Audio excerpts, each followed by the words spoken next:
Assalamualaikum warahmatullahi wabarakatuh. Perkenalkan, saya Rita Kumala Dewi, CGP Angkatan 9 Kabupaten Pati.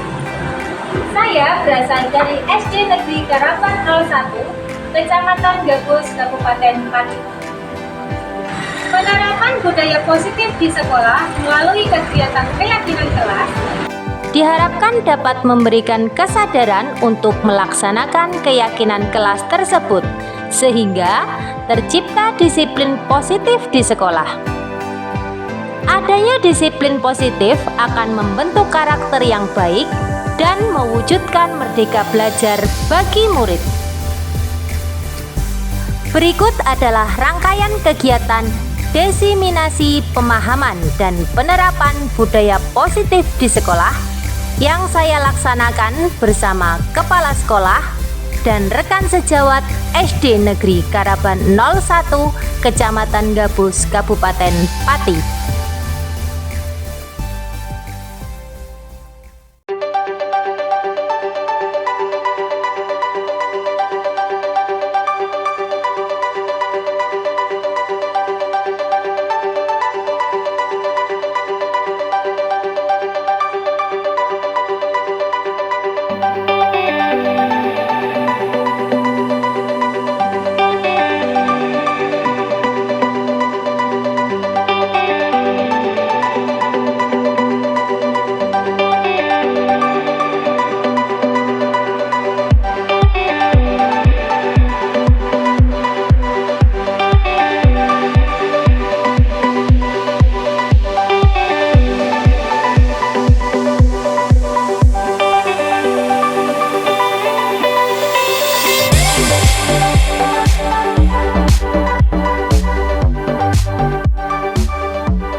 Assalamualaikum warahmatullahi wabarakatuh.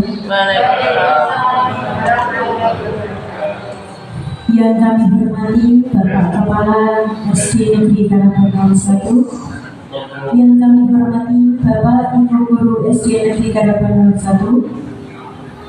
Alhamdulillah, salawat serta salam kita jatuhkan kepada Nabi Muhammad SAW. Berkat rahmat dan hidayahnya kita dapat berkumpul kembali pada pagi hari ini dengan sehat walafiat tanpa kurang suatu apapun. Susunan acara pagi hari ini yang pertama yaitu pembukaan, yang kedua menyanyikan lagu Indonesia Raya, yang ketiga sambutan kepala sekolah, yang keempat pemaparan disiplin positif di sekolah, yang kelima penutup dan doa. Sebelum kita mulai acara pagi hari ini, kita baca basmalah bersama. Bismillahirrahmanirrahim.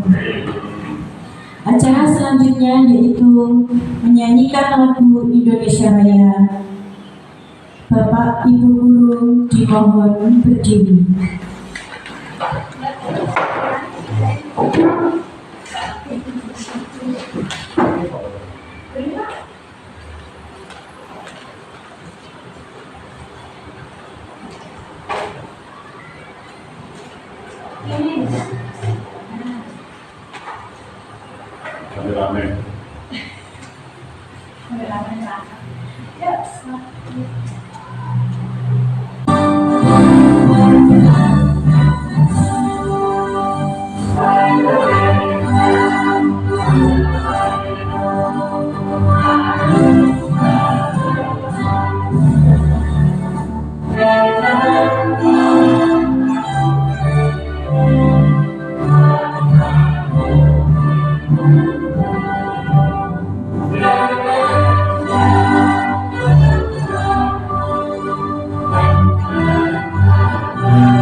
Bapak Ibu Guru dipersilakan duduk kembali.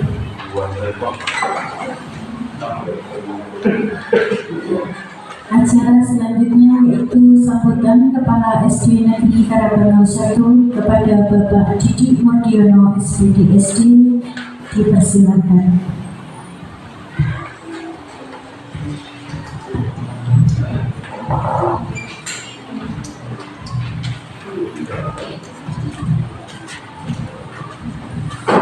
Bismillahirrahmanirrahim. Assalamualaikum warahmatullahi wabarakatuh.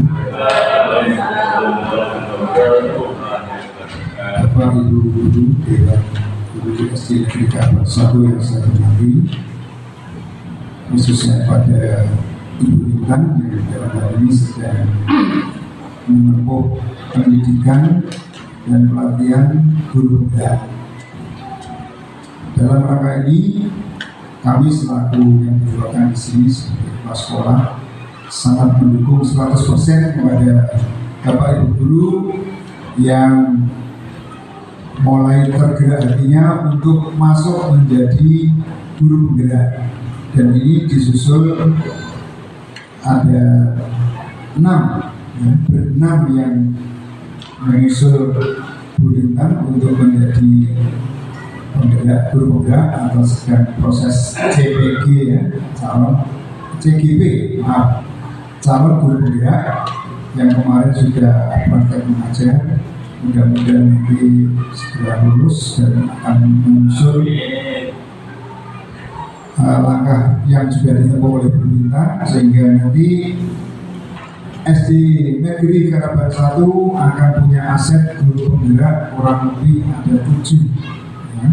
Mudah-mudahan nanti yang lainnya juga akan tergerak sehingga semuanya bisa menjadi guru penggerak dan akan disusul nanti mudah-mudahan dengan adanya kegiatan seperti ini nanti akan mengubah pola pendidikan kita hingga nanti kita akan mendapatkan semacam bos kinerja ya, dengan adanya peningkatan mutu dan kualitas khususnya di pelayanan bidang pendidikan di sekolah kita SD Negeri Karabangau 1 yang kita cintai. Ibu Bapak yang saya hormati, tidak banyak yang saya sampaikan.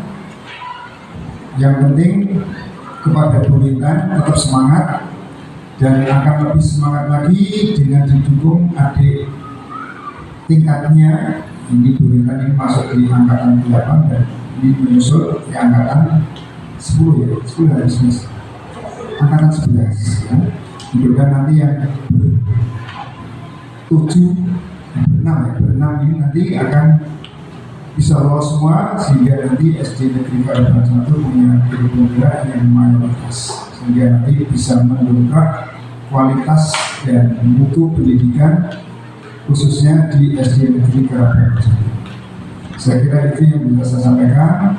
Pada kita tetap semangat, pada Bapak Ibu Guru yang lainnya juga tetap semangat sehingga akan mengubah warna pendidikan di SD Negeri Karabangau. Bila lebih banyak, wassalamualaikum warahmatullahi wabarakatuh. Waalaikumsalam warahmatullahi wabarakatuh.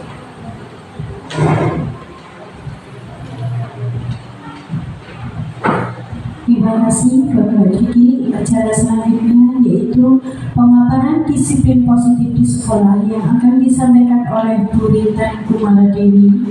Kepada Bu Rintan Kumaladewi, dipersilakan.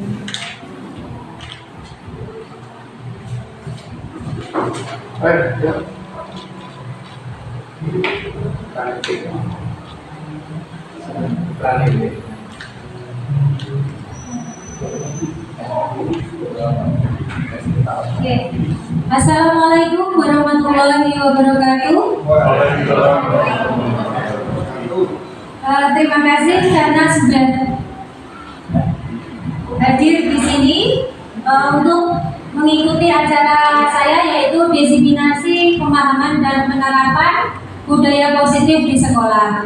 Nah, sebelum saya memulai, saya ada pantun nih deh, Bapak Ibu deh. Ya. Pergi ke pasar membeli kentang, mampir ke warung membeli soto babat? Terima kasih sudah berkenan datang. Semoga acara hari ini bisa memberi manfaat. Bapak Kepala SD Negeri Karaban 01 yang saya hormati dan rekan-rekan guru sekalian yang berbahagia. Hari ini saya akan memaparkan tentang budaya positif di sekolah, yang mana sekurang lebih 2 bulan ini saya sudah mempelajari sekitar 4 modul, modul yang pertama yaitu tentang filosofi Ki Hajar Dewantara, di mana Ki Hajar Dewantara itu menyebutkan bahwa tugas guru itu adalah menuntun murid untuk mencapai kemerdekaan sehingga mencapai kebahagiaan baik di sekolah ataupun di masyarakat. Menuntun itu sesuai kodratnya, karena kodrat anak itu ada 2, yaitu kodrat zaman dan kodrat alam, di mana kodrat alam itu adalah kodrat yang disesuaikan dengan lingkungan sekitar, dengan kebudayaan. Sedangkan kodrat zaman itu adalah kita mengikuti perkembangan yang berlaku saat ini. Misalnya pembelajaran kita mulai diselipkan dengan IPTEK, kemampuan-kemampuan untuk mengelola IPTEK. Nah, untuk yang selanjutnya, modul selanjutnya yaitu tentang nilai dan peran guru, bahwa setiap guru itu memiliki nilai dan perannya masing-masing. Nilainya itu diantara lain yaitu adalah mandiri, reflektif, kolaboratif, inovatif, dan berpihak pada murid. Begitu pula dengan perannya. Nah, untuk selanjutnya yaitu setelah nilai dan peran, kemudian ada visi, di mana kita itu diminta untuk membuat sebuah visi untuk memajukan peserta didik. Nah, untuk yang modul yang terakhir yang didefinisikan yaitu tentang budaya positif di sekolah. Sebelum saya memaparkan, saya ingin mengadakan ice breaking dulu. Mohon bapak-bapak dan ibu maju ke depan. Kita mau ice breaking dulu. Monggo silakan berbaris. Es breaking Pak, biar kita semangat. Nah, di depan bisa melingkar atau berjajar dengan tangan kanan di atas, jangan terlalu ke atas. Ini. Tangan kanan di atas, tangan kirinya.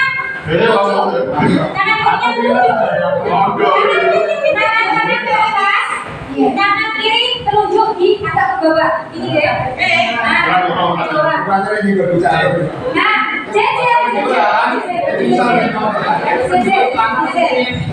di sini ini kita akan berlatih konsentrasi. Kita akan berlatih konsentrasi. Saat saya menyebutkan kata tuti, nanti jenengan tangan kanan nangkep telunjuk teman yang ada di sebelahnya.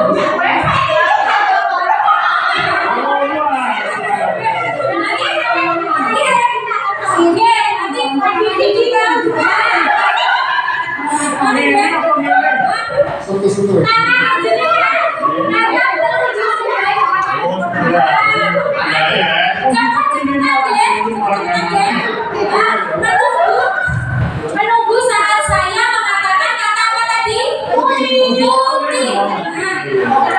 Saat saya berkata gini, saat saya bilang fokus, dengan bilang siap. Fokus. Siap. Di sebuah desa yang letaknya jauh di sana, terdapat sebuah keluarga yang memiliki 4 anak kembar. Anaknya bernama Titi, Tata, dan Tuti. Bisa lemas lagi. Kemudian Tata dan Tuti pergi bermain untuk mencari kakaknya yang ada di taman bermain. Kemudian Tata memanggil Titi untuk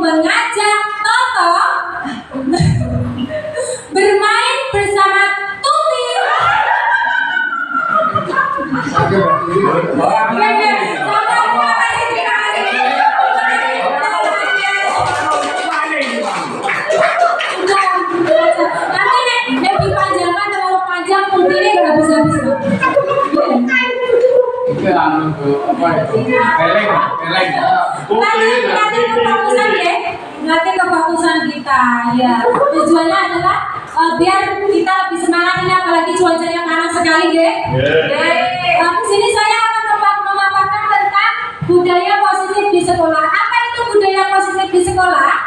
Budaya positif di sekolah merupakan sebuah nilai kebajikan yang menjadi keyakinan dan pada akhirnya menjadi karakter atau ciri khas dari sebuah komunitas ya. Budaya positif yang ada di sekolah itu misalnya pembiasaan positif yang sudah ada bisa dikembangkan dan dimajukan lagi. Kalau belum ada ya kalau bisa kita gali supaya ada budaya positif tersebut ya. Untuk menciptakan budaya yang positif di sekolah, guru hendaklah mampu menjalankan perannya dalam menciptakan pembelajaran yang nyaman dan menyenangkan di sekolah. Karena budaya positif dapat mendorong murid untuk mampu berpikir dan bertindak serta mencipta sebagai proses memerdekakan diri. Okay?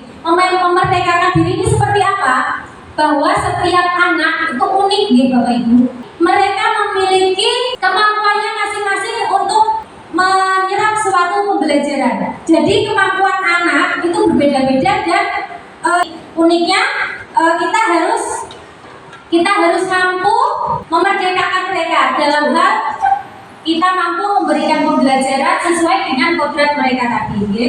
Selanjutnya dalam budaya positif itu terdapat nilai-nilai kebajikan, universal yang ada di masyarakat, yaitu adalah keadilan, keselamatan, tanggung jawab, kejujuran, rasa syukur. Itu adalah contoh-contoh nilai-nilai kebajikan yang bisa kita terapkan di sekolah guna mencapai budaya positif. Yeah. Nah, konsep-konsep inti tentang budaya positif adalah yang pertama yaitu disiplin positif. Yang kedua, teori motivasi hukuman dan penghargaan. 3, keyakinan kelas. 4, kebutuhan dasar manusia. 5, teori kontrol guru. Dan yang terakhir adalah segitiga restitusi.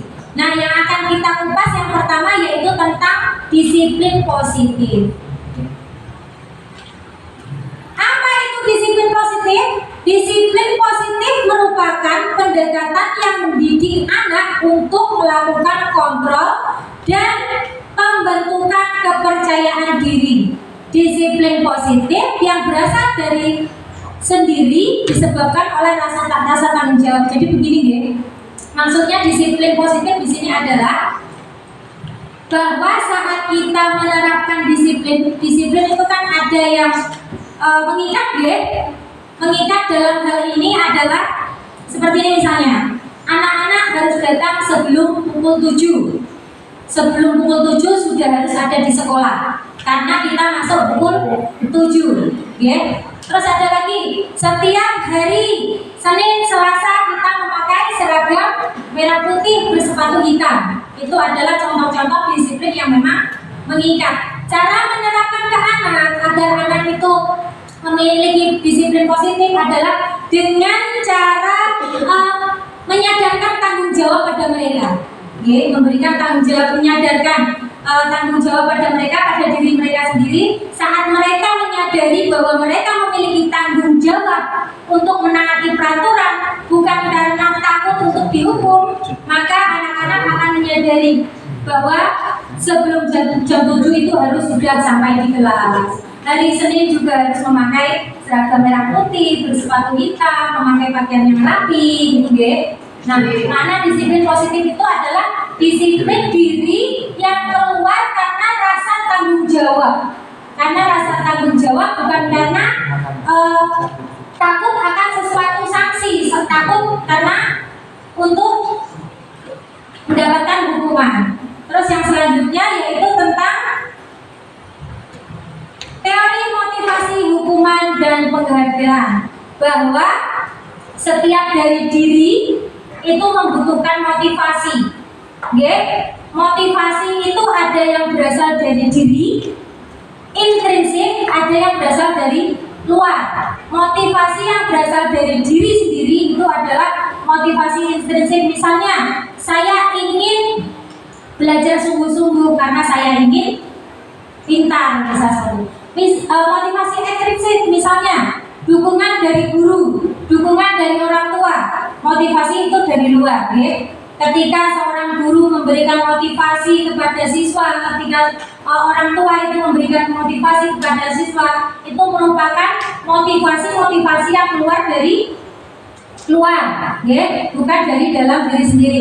Kedua, motivasi ini memiliki peranan yang sangat penting ya. Ketika kita memotivasi anak, kita memotivasi mereka, tapi mereka tidak ada motivasi dalam diri mereka, itu juga susah. Ketika mereka sudah memiliki motivasi dalam diri, tapi ketika dari luar, misalnya orang tua kurang mendukung, itu juga kurang bersemangat anaknya. Jadi kedua motivasi ini baik dari luar ataupun dari dalam harus saling berperan aktif, harus saling berkolaborasi. Yang selanjutnya adalah hukuman. Hukuman itu bersifat satu arah, bersifat satu arah. Ketika seperti ini, ketika anak datang setelah jam 7, anak masuk ke kelas langsung, ini sudah jam berapa? Jam 7. Terus anak mendapatkan hukuman misal, itu bersifat satu pihak. Anak itu tidak bisa memilih, mau tidak mau dia melakukan apa yang diperintahkan pada mereka. Hukuman itu bersifat satu arah, karena yang satu memberikan, yang satu harus menerima mau tidak mau. Seperti itu, Untuk yang kedua adalah penghargaan. Yang ketiga adalah penghargaan. Penghargaan ini merupakan penghargaan maupun hukuman adalah cara-cara mengontrol perilaku seseorang. Jenengan percaya atau tidak, penghargaan ini juga merupakan sebuah kontrol. Kenapa? Hukuman dan penghargaan juga merupakan sebuah kontrol. Dimana jika hukuman itu bersifat satu arah, kalau penghargaan ini bersifatnya seperti ini. Dia hanya ini. Ketika kita di kelas memberikan motivasi, siapa yang maju lebih dulu akan mendapatkan permen, misal seperti itu. Permen itu adalah sebuah reward, sebuah penghargaan. Sebenarnya ini langkah yang kurang tepat. Atau seperti ini misal, ayo silakan maju, nanti bu guru tambah nilainya. Jadi dia itu ketika berlomba-lomba untuk maju mengerjakan di depan atau berlomba-lomba untuk menyelesaikan terlebih dahulu, bukan karena dia kesadaran diri bertanggung jawab untuk menyelesaikan tugasnya, karena dia ingin mengejar sesuatu tadi, mengejar reward yang telah dijanjikan oleh guru. Seperti itu, selanjutnya ada ini yang saya menarik kemarin waktu saya belajar di modul ini, yaitu adalah dihukum oleh penghargaan. Saya tuh kaget kemarin. Loh Bu, kok ada kata dihukum oleh penghargaan, itu maksudnya bagaimana? Iya, karena saat kita berulang kali meminta siswa mengerjakan sesuatu dengan iming-iming imbalan tertentu, saat kita di rumah menginginkan anak mengerjakan sesuatu lalu kita berikan iming-iming imbalan, itu sama saja kita menganggap itu sebenarnya anak itu nggak bisa apa-apa, istilahnya gitu. Dalam arti seperti ini, ketika dia tidak diberi iming-iming sesuatu, apakah dia mampu untuk mengerjakan? Makanya, sebenarnya waktu saya belum belajar ini, saya juga kadang-kadang di kelas juga terserah, ayo siapa yang berani maju nanti guru tambah nilai. Ternyata itu adalah kurang tepat. Kenapa? Karena penghargaan itu justru bisa mematikan potensi anak. Justru bisa mematikan potensi anak. Pemberian ranking misalnya, untuk itu kenapa mulai dari kurikulum 2013 kemarin ranking sudah ditiadakan, Karena apa? Karena saat ranking itu diberikan, ranking itu diumumkan, satu anak yang mendapatkan ranking misal ada 35 besar lagi, mereka akan merasa besar, bangga, apalagi waktu ranking itu diumumkan di kelas. Tapi saat mereka yang mendapatkan nilai yang lebih kecil, mereka akan rendah diri, akan minder betul. Oke, saya sendiri waktu dulu mengajar di kelas 1, saya pernah ditanya lagi, Bu, kenapa ranking tidak diumumkan? Saya jelaskan. Makanya dari dulu sampai sekarang saya tidak pernah memberikan ranking. Waktu ditanya pun sudah tidak ada ranking, saya jelaskan. Karena itu ternyata penghargaan itu juga bisa menjadi sebuah hukuman. Ya, apalagi untuk murid-murid kita yang kemampuannya itu di bawah teman-temannya. Untuk konsep berikutnya yaitu keyakinan kelas. Keyakinan kelas di sini adalah merupakan sebuah ketetapan, aturan-aturan kelas yang telah disepakati dan telah dijelaskan bersama apa yang boleh dilakukan dan apa yang tidak boleh dilakukan. Maksudnya seperti ini, kita bersama-sama siswa. Kalau peraturan seperti ini kan sudah ada aturan-aturan yang mengikat, aturan-aturan yang umum yang ada di sekolah kan sudah ada. Sudah ada apa yang ada di papan itu, tata tertib sekolah. Selain itu, diharapkan Bapak Ibu juga membuat peraturan-peraturan di kelas yang dinamakan dengan keyakinan kelas. Kalau peraturan tadi kan tata tertib bersifatnya satu arah, kita yang membuat, anak yang melaksanakan. Kalau keyakinan kelas, kita dan anak bersama-sama membuat. Kita dan anak-anak sama-sama membuat. Jadi begini, ayo anak-anak kita membuat keyakinan kelas. Kira-kira apa saja, yuk kita diskusikan bersama-sama. Satu, Bu, kalau piket baru berangkat pagi, Bu. Jangan waktu sudah masuk baru piket, Bu. Ditulis, ya. Datang piket lebih awal. Terus apa lagi, Kak? Bu, saat temennya maju nggak boleh disorahi. Nah, itu juga sebuah kesepakatan, ya. Berarti menghindari bullying seperti itu. Terus ada lagi misalnya apa, Kak? Misalnya, Bu, di sepatu nggak boleh melepas sepatu, Bu. Sepatu harus dipakai semua. Itu ya. Nah, keyakinan kelas ini adalah keyakinan yang disepakati antara kita dan murid dan siswa. Jadi tidak bersifat satu arah, tapi bersifat dua arah. Sama-sama kita membuat keyakinan dan sama-sama juga kita melaksanakan. Keyakinan kelas itu seperti itu, contohnya. Nah, untuk selanjutnya, ini kemarin aksi nyata yang saya buat, Nah, pertama saya menjelaskan tentang keyakinan kelas. Apa sih keyakinan kelas? Contoh-contoh peraturan apa yang akan kita sepakati. Kemudian anak menulis. Di kelas saya itu ada 6 kelompok, masing-masing kelompok itu terdiri dari 6 anak. Jadi terdiri dari 5 anak. Jadi dari 6 kelompok itu masing-masing siswa saya berikan kertas post-it, kertas warna-warni itu saya bagikan. Coba tulis 1 atau 2 peraturan, kemudian kita tempel di papan tulis di tiap-tiap kelompok. Setelah itu anak-anak selesai menulis, ditempel lagi kelompok 1, kelompok 2, kelompok 3 sampai kelompok 6 ditulis jejer-jejer masing-masing. Nah, setelah itu kita bacakan satu-satu. Apa sih pendapat anak? Kita tulis, kemudian kita pilih mana yang memang dirasa benar-benar penting dan pantas untuk kita jadikan keyakinan kelas. Gitu. Nah, itu nanti buat acuan kita pada saat misal anak di dalam kelas ada aturan misal seperti ini di dalam kelas tidak boleh membuka sepatu misalnya. Kalau ada anak-anak yang membuka sepatu misal, kan kita bisa ingatkan kembali pada keyakinan kelas kita. Ayo, kemarin sudah membuat keyakinan kan? Keyakinannya apa? Tidak boleh membuka sepatu, Bu. Nah, berarti sudah melanggar atau tidak? Sudah, Bu. Nah, berarti itu kan sudah melanggar keyakinan yang kita buat bersama. Untuk mengingatkan anak tentang kedisiplinan positif tadi, budaya positif tadi.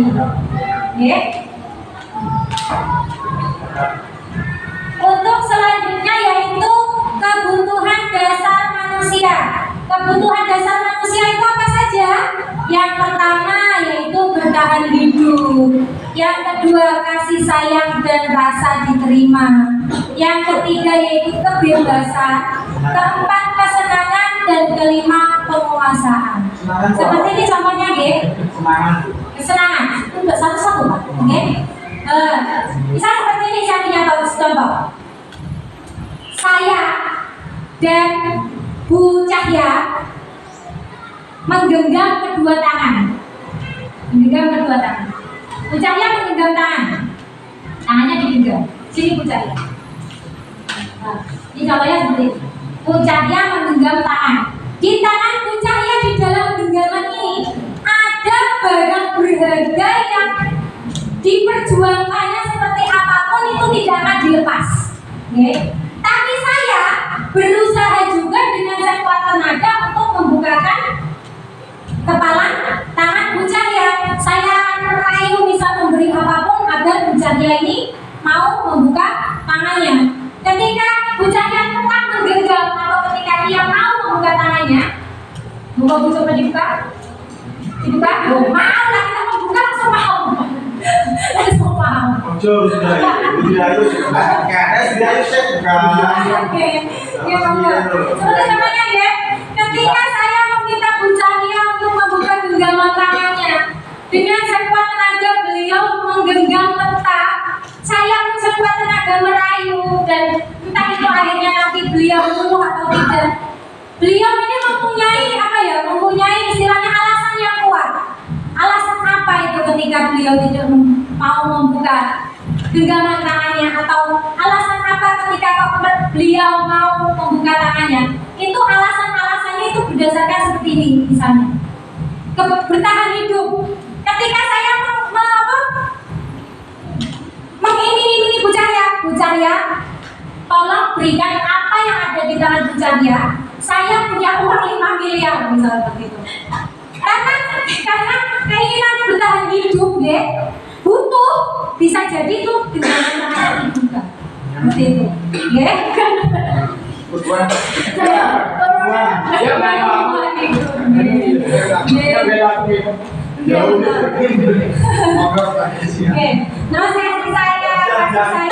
menerima mungkin karena Bu Cahya membuka genggaman tangannya itu karena beliau itu sayang sama saya. Kasihan ya, saya gak dikasih, kasihan dia sayang sama saya. Bisa saja kemudian genggamannya dibuka karena itu. Terus kebebasan. Beliau menggenggam sesuatu, saya menggenggam sesuatu, tapi saya ini diincar orang banyak. Lebih baik saya lepaskan agar saya menerima kebebasan. Seperti itu juga bisa. Terus kesenangan. Saya dengan menggenggam ataupun membuka tangan ini, saya nanti akan mendapat kesenangan. Itu juga sebuah pilihan.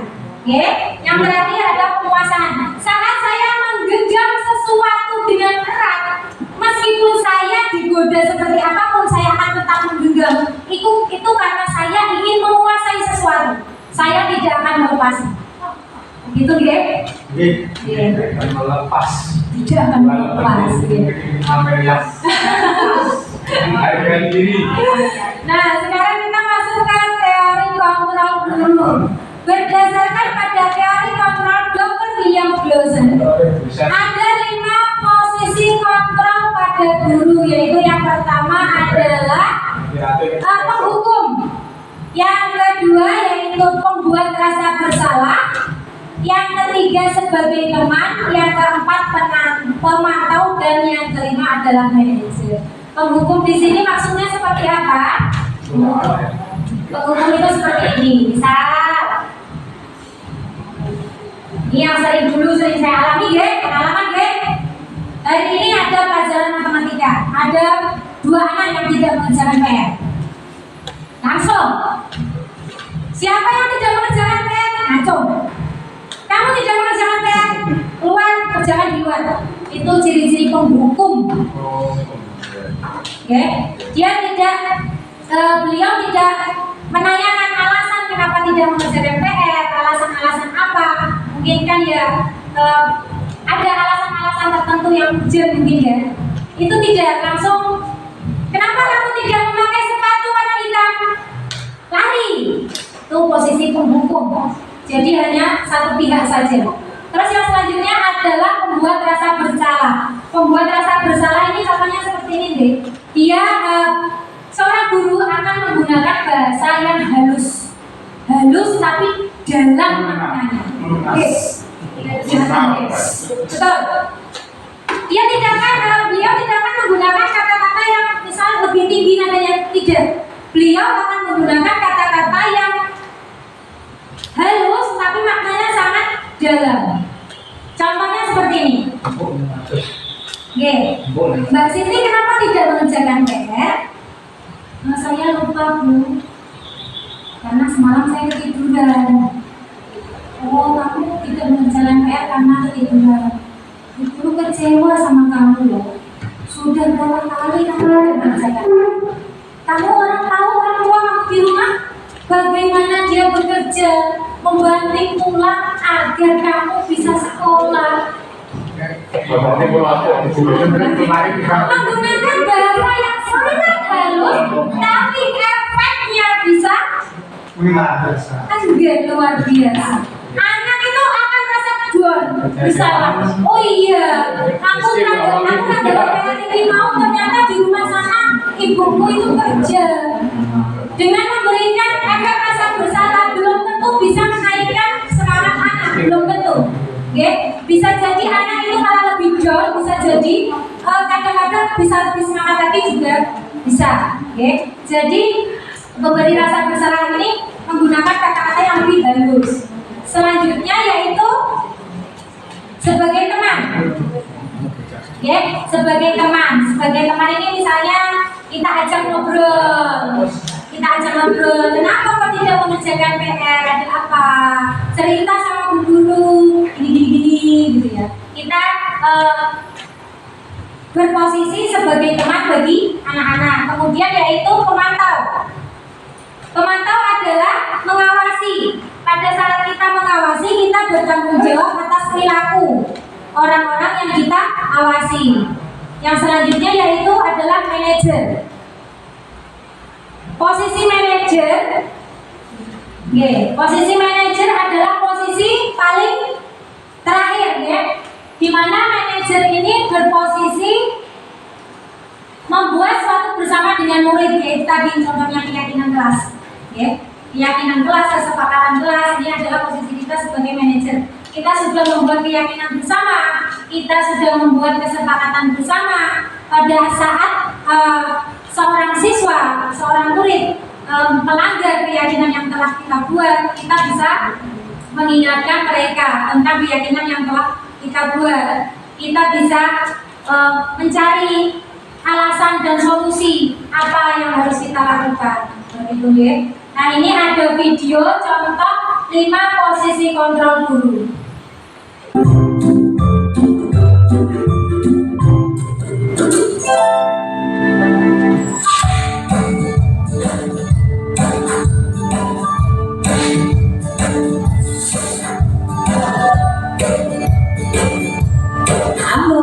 Bapak Ibu Guru calon guru penggerak. Video ini akan menampilkan 5 adegan interaksi guru dan murid. Silakan menonton dan merefleksikannya.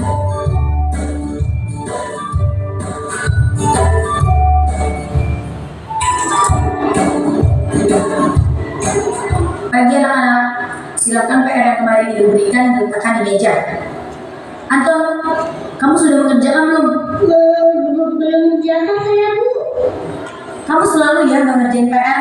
Sekarang kamu duduk di depan, lalu tulis. Saya berjanji tidak akan mengulangi lagi. Saya berjanji akan berusaha menjadi murid yang rajin belajar sampai pelajaran saya selesai. Yang kedua ya, nanti yang pertamanya ada 2. Pagi anak-anak, hari ini ada tugas ya. Ada yang belum mengerjakan? Anton, kamu sudah mengerjakan? Belum, Pak. Kamu nggak ngerjain tugas ya? Kamu mau jadi apa nanti? Kamu lihat sekolahnya sih. Coba bayangkan orang tuamu betapa kecewanya sama kamu. Kamu itu sudah kelas 5. Harusnya bertanggung jawab sama dirimu sendiri. Maaf, Bu, saya terlambat. Ya udah, nanti jangan diulang lagi ya.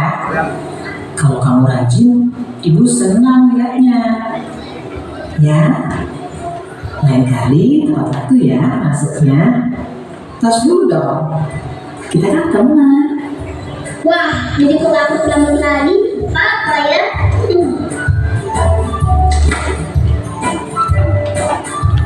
Kamu kok nggak pakai baju olahraga? Bapak catat kamu sudah 3 kali loh nggak ikut olahraga bulan ini. Iya Pak, udah 3 kali berarti saya dapat sanksi Pak.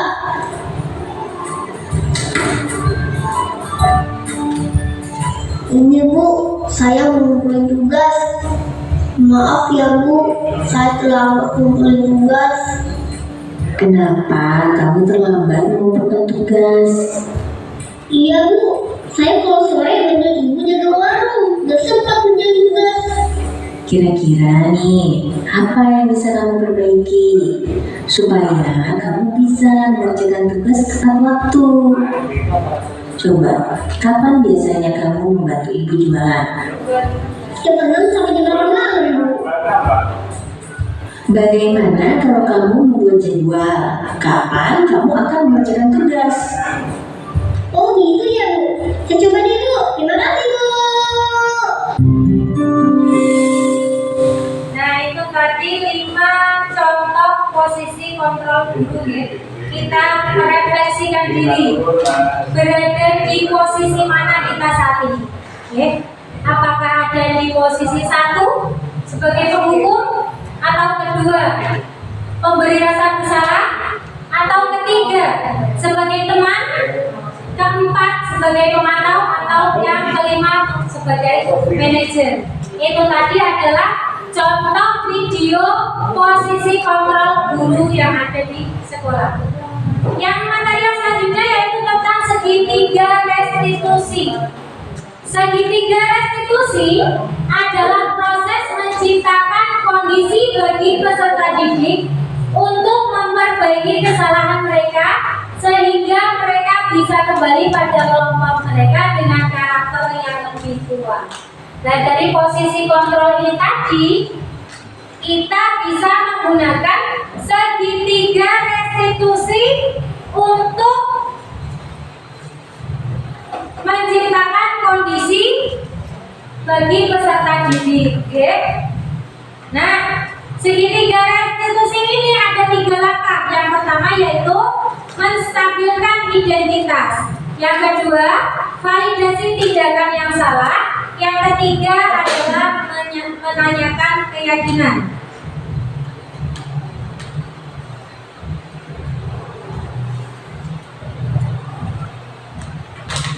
Menstabilkan identitas, langkah pertama pada bagian segitiga restitusi. Jika seorang anak itu melakukan kesalahan, kita harus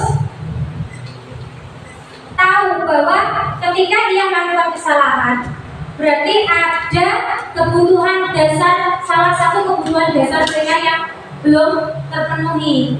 Kenapa anak ini melakukan kesalahan? Kenapa anak ini melanggar peraturan? Jadi kita harus stabilkan dulu identitasnya, ya, bahwa setiap orang itu pernah melakukan kesalahan, ya, bahwa setiap orang itu pernah juga melanggar suatu aturan, sehingga anak ini tahu, tidak langsung merasa takut. Yang kedua yaitu adalah validasi tindakan yang salah. Setelah tadi kita stabilkan identitasnya, setelah kita beri pengertian bahwa setiap orang itu pernah melakukan kesalahan, tapi juga harus bisa memperbaiki untuk kedepannya, kita validasi tindakan. Kita tanya, apa yang kamu sudah lakukan tadi? Apa alasannya? Setiap anak melakukan kesalahan, setiap kita melakukan kesalahan, pasti memiliki sebuah alasan. Ya, kita validasi dulu. Tindakan yang salahnya itu apa? Kamu tahu kenapa Bu Guru panggil ke sini? Kenapa Bu Guru mau minta kamu maju? Kamu tahu kenapa? Karena saya belum mengerjakan PR, Bu. Karena saya tidak membawa hasil proyek yang ditugaskan seminggu yang lalu, Bu. Jadi anak tahu ketika dia dimintai pertanggungjawaban apa yang sudah kamu lakukan sehingga Bu Guru meminta kamu untuk kesini, itu anak sudah tahu. Terus yang ketiga yaitu adalah tentang menanyakan keyakinan. Menanyakan keyakinan di sini sangkutnya ada dengan keyakinan kelas. Sangkut pautnya tadi ada di keyakinan kelas. Ketika anak melakukan kesalahan, ketika anak melanggar peraturan, apakah kamu tahu, apakah kamu sadar apa yang kamu lakukan ini salah? Salah, misalnya seperti itu. Apakah kamu sudah melanggar keyakinan kelas yang kita buat? Kita yakinkan seperti itu. Jika memang iya, kita kemarin kan sudah melakukan bersama-sama membuat keyakinan kelas. Jika kamu melanggarnya, berarti konsekuensinya apa? Ya, konsekuensinya misal saya harus seperti ini, Bu, saya harus seperti ini, Bu. Jadi anak itu tahu jika dia melakukan kesalahan, konsekuensi apa yang harus ia pertanggungjawabkan.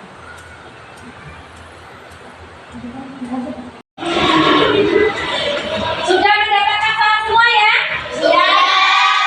Nah, sekarang karena sudah mendapat soal sendiri-sendiri, dikerjakan sendiri-sendiri, tidak perlu bekerja sama. Yuk, bisa dimulai sekarang.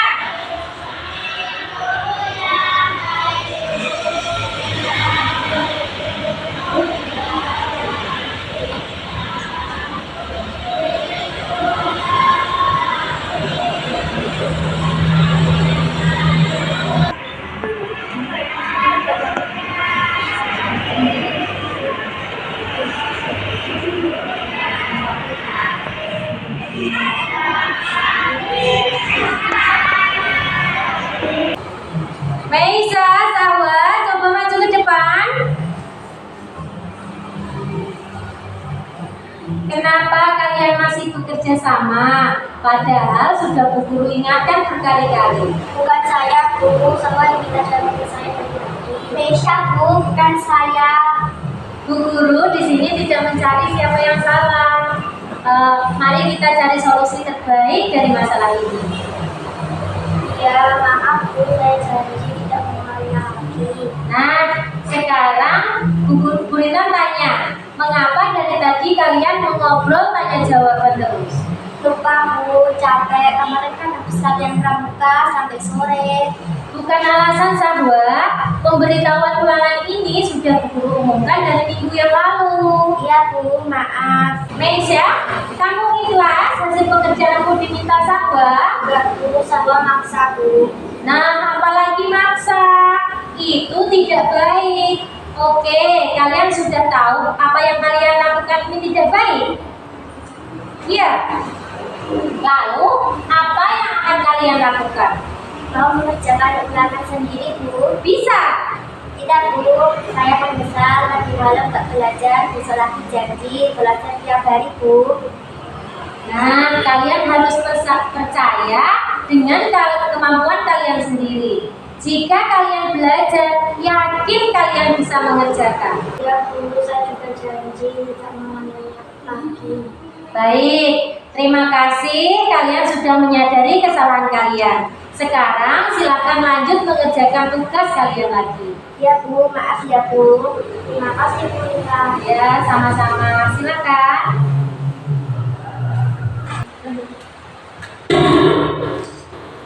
Nah, sekian ya pemaparan saya hari ini. Ada sedikit kuotas dari saya, yaitu kita jatuh karena tidak belajar. Bukan dari saya, ding. Salah. Dari seorang kaisar di Jepang pada saat akhir Perang Dunia II. Akhir Perang Dunia II itu ditandai dengan hancurnya kota Hiroshima dan Nagasaki. Waktu itu ketika dua kota itu hancur, sang kaisar berkata, kita jatuh karena tidak belajar. Kalau kita semua tidak bisa belajar, bagaimana kita akan mengejar mereka? Kumpulkan semua guru yang tersisa, karena sekarang kepada mereka kita akan bertumpu bukan kepada kekuatan pasukan. Jadi, tumpuan dasar di masa depan itu terletak pada kemampuan guru. Bagaimana dia menciptakan generasi-generasi yang hebat agar bisa menjadi negara yang maju. Sekian pemaparan dari saya, kurang lebihnya saya mohon maaf. Saya ada sedikit pantun lagi. Pantun terus. Hari Senin ke Kota Tua, naik kuda membawa pepaya. Terima kasih hadirin semua sudah berkenan mendengarkan saya. Assalamualaikum warahmatullahi wabarakatuh.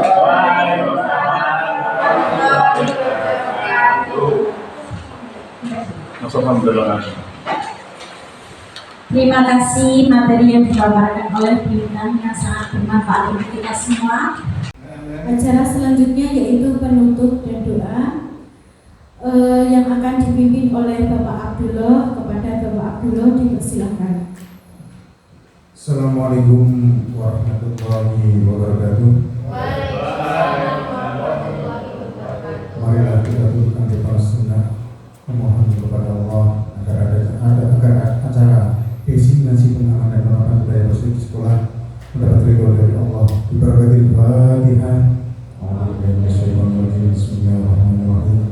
Alhamdulillahirabbil alamin. Arrahmanirrahim. Maliki yaumiddin. Iyyaka na'budu wa iyyaka nasta'in. Ihdinas siratal mustaqim. Siratal ladzina an'amta 'alaihim ghairil maghdubi 'alaihim waladdallin. Alhamdulillahirabbil alamin. Hamdan hamidin, hamdan hamidin, hamdan syakirin. Ya Rabbana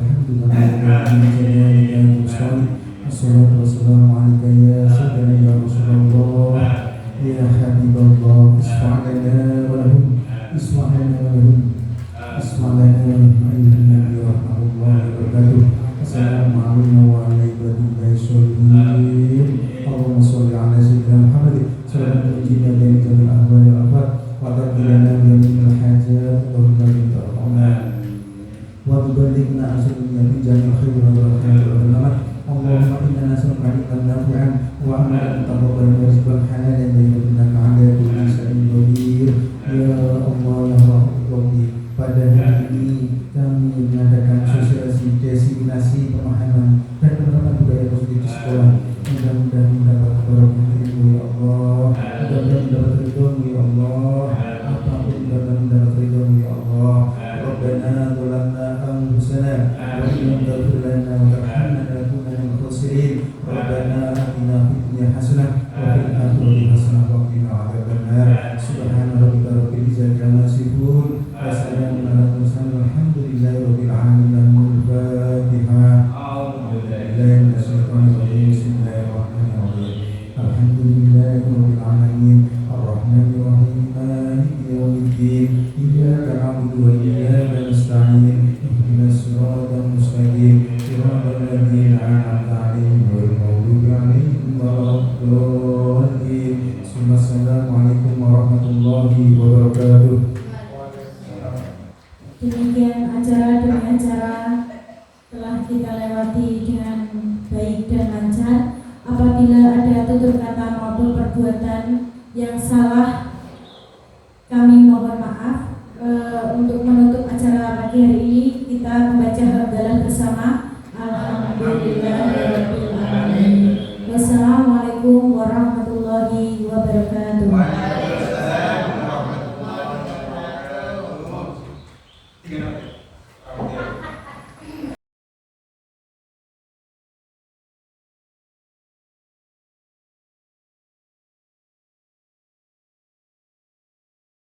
Itulah tadi kegiatan pengimbasan yang telah saya laksanakan. Semoga bisa memberikan manfaat bagi kita semua, serta bisa memberikan kontribusi positif bagi sekolah. Salam guru penggerak, tergerak, bergerak, menggerakkan. Assalamualaikum warahmatullahi wabarakatuh. Bismillahirrahmanirrahim. Assalamualaikum warahmatullahi wabarakatuh.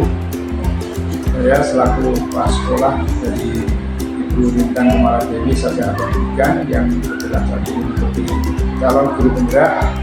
Alhamdulillah,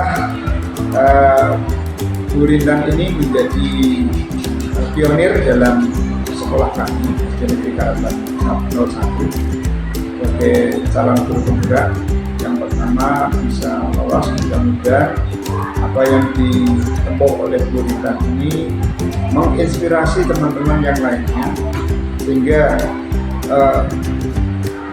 apa yang dijadikan tujuan dari pemerintah ini bisa terwujud, khususnya di SD Negeri Karaban.